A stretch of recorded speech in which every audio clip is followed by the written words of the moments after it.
Behind the billions. Imagine a food so deeply ingrained in American culture that during World War II, the government allowed citizens to buy 2 boxes of it with a single rationing coupon, just to keep families fed. For nearly a century, Kraft macaroni and cheese was not just a meal, it was the ultimate American soul food, raising generations of children and dominating grocery store shelves in the iconic blue box. Fast forward to today, and the company behind this legendary product, Kraft Heinz, is bleeding out. They are losing market share, battling massive accounting scandals, and watching their stock price flatline. Even the greatest investor of our time, Warren Buffett, who helped engineer the creation of this mega-corporation, recently admitted it was a mistake and is preparing to dump his shares after taking a staggering 60% loss. How did a beloved national treasure turn into one of Wall Street's most catastrophic failures? Today, we are going to unpack the toxic business strategies, the extreme cost-cutting, and the corporate greed slowly destroyed Kraft Heinz from the inside out. The story of this spectacular downfall begins with a massive $46 billion mega-merger in 2015. The ketchup giant Heinz, backed by Warren Buffett's Berkshire Hathaway and the ruthless Brazilian private equity firm 3G Capital, bought out Kraft Foods. On paper, it was supposed to create an unstoppable food industry behemoth, the 5th largest in the world. But the true architects of this deal were not looking to build better products. The partners at 3G Capital were notorious for a brutal management philosophy, known as zero-based budgeting. In a normal company, you look at last year's budget to plan for this year. Under zero-based budgeting, you start at zero every single year. Every single dollar, from $1 million marketing campaign, down to the pins in the office, and a cup of coffee on a business trip, had to be aggressively justified. If you could not prove it was absolutely necessary, the funding was instantly cut. When 3G Capital took over, they treated Kraft Heinz not like a food company, but like a financial spreadsheet that needed to be optimized. They fired thousands of employees. They shut down long-standing factories. They slashed research and development. They even gutted the marketing department, assuming that iconic brands like Oscar Mayer and Philadelphia cream cheese would just automatically sell themselves forever. For a short time, Wall Street applauded this absolute slaughter.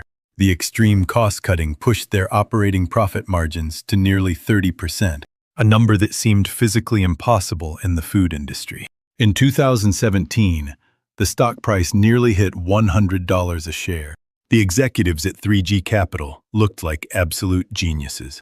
But behind the scenes, the relentless pressure to squeeze blood from a stone was rotting the core of the products. The executives introduced a sinister concept called design to value. This was corporate speak for skimpflation. Food scientists, who used to focus on creating delicious flavors, were now ordered to figure out exactly how much cheap filler they could pump into the recipes without the customer noticing. They slightly reduced the amount of real cheese powder in the macaroni and cheese. They changed the texture of the sauces. They swapped out quality ingredients for cheaper chemical alternatives. This extreme cheapness eventually reached the walls of the public school system. Kraft Heinz was supplying their famous Lunchables to American public schools. But recently, investigations revealed these school meals were loaded with dangerous levels of lead, cadmium, and heavy chemicals. It got so bad that the White House actually had to step in and declare a war on these ultra-processed, highly synthetic foods to protect children. Inside their factories, things were just as bad. When old, decaying machinery at a hot dog plant started dropping metal shavings into the meat, the executives refused to spend the money to replace the broken machines. Instead, they just installed metal detectors at the end of the line. The culture of cost-cutting had completely overridden common sense and basic quality control. You cannot trick consumers forever. Eventually, American families tasted the difference. They noticed the shrinking portion sizes. They realized the flavor was slightly off.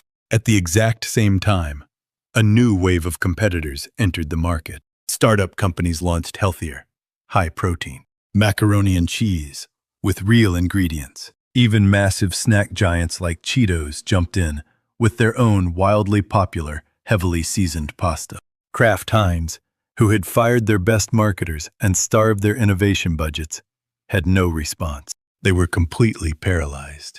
The illusion of infinite profit finally shattered in 2019. The company was forced to admit that the brands they had been starving for years were no longer valuable. They announced a massive, mind-blowing write-down of $15.4 billion. Decades of brand loyalty had been incinerated in the name of short-term margins. The stock crashed.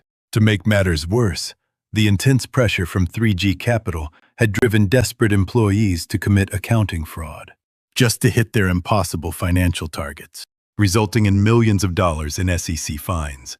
Now, a decade after the historic merger, Kraft Heinz is desperately trying to survive by splitting its business into pieces, hoping to save the few premium brands that are not completely broken. But the damage is done. Warren Buffett, who trusted the aggressive tactics of private equity, is quietly looking for the exit. The tragic fall of Kraft Heinz is the ultimate warning to modern corporations. It proves that you cannot spreadsheet your way to greatness. When a company decides to treat its own legendary products like an ATM machine, stripping away the quality and deceiving the very people who love them, the market will eventually strike back. Wall Street might reward extreme cost-cutting for a few quarters, but cheapening your soul will always bankrupt you in the end. Tap to subscribe. Watch more untold stories next.